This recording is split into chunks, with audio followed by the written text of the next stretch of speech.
En konec UTP kabla vstavite v modem, vhod 3 ali 4, drugi konec UTP kabla pa v Neo Smartbox, vhod Ethernet.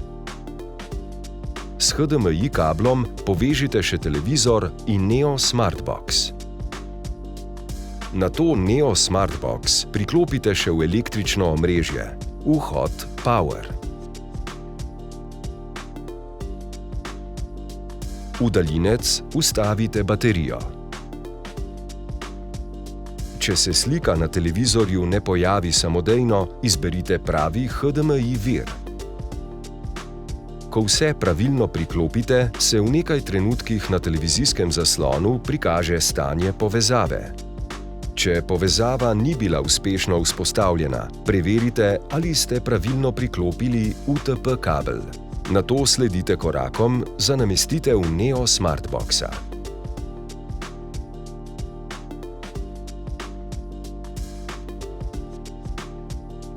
Ko je namestitev Neo Smartboxa končana, lahko pričnete z uporabo Telekomovih storitev.